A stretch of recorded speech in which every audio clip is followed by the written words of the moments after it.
What 3 nutritionists recommend stockpiling for healthy, flavorful meals during a coronavirus quarantine?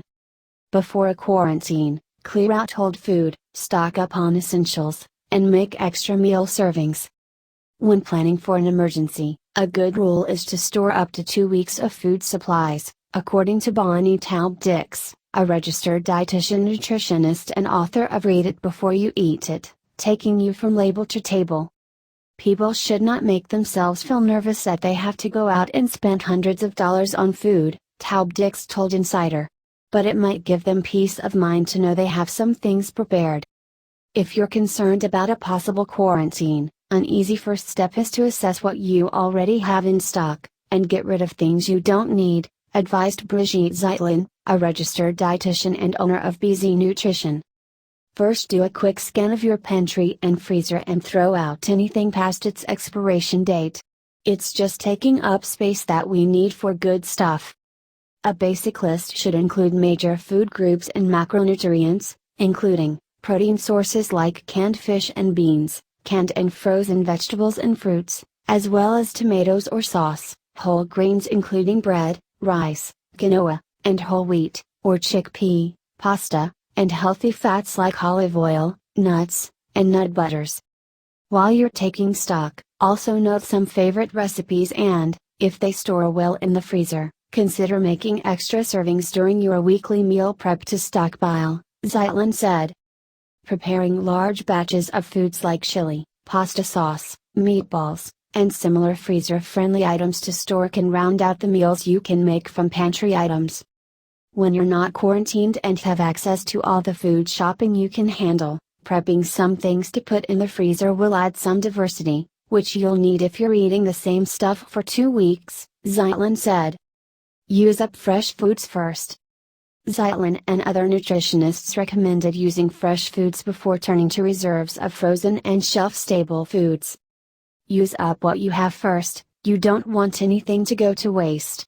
These means as many fruits and vegetables and colorful foods as you can. This would be a great time to cook with garlic and onions, Passarello said, since those foods can promote a healthy immune system. There's no evidence, however, that any specific foods can prevent or cure disease, despite internet myths.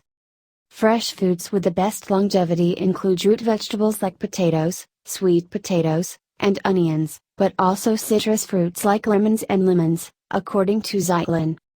The more frequently you're opening it, the more air that's going in, and the closer to the expiration date you'll have to throw it out, Zeitlin said. When it comes to expiration dates, read carefully and assess whether the food is safe to eat, Taub-Dix said. Check food for visible signs of spoilage, smell it, and taste a small amount. If you have any doubts, throw it away. Also keep in mind that many products are edible after the printed expiration date, although they may not be at peak flavor and freshness. We get a little paranoid about expiration dates.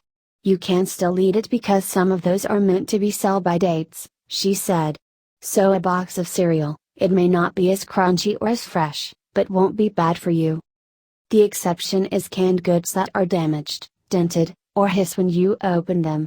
Those items should be discarded right away, she said. Avoid too much sodium, and rely on other spices for flavor. Watch out for your sodium, salt, and take one on a diet based on shelf-stable food. It's used to preserve food and add flavor, and is often added to canned foods to extend shelf life. Too much salt can be dehydrating, which can cause fatigue, dizziness, and other unpleasant symptoms that you don't want in an emergency situation, Zeitlin said. Look for low-sodium options when stocking up. If you do have canned goods high in salt, you can rinse items like beans and veggies before using them.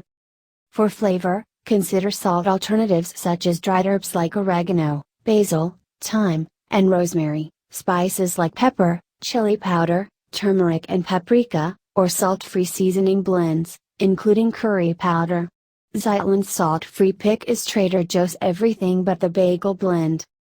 Don't forget water and electrolytes. Don't forget to drink plenty of water. Most experts recommend having a gallon of clean water per day for every person and pet in your household. Taub-Dix also recommends stockpiling Pedialyte or sports drinks as a source of calories and electrolytes if you get sick and lose your appetite. Prioritize what you, and your family, will actually eat. When stocking up, focus on things that you and your household enjoy eating, and recipes you'll have the time and energy to prepare, Passarello said.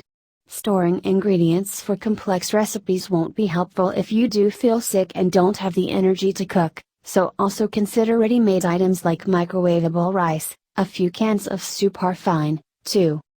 Knowing my preferences and space, I'd prioritize so I'm not wasting space, Passarello said. Finally, don't forget kitchen tools, like can openers, that you'll need to access and prepare your food.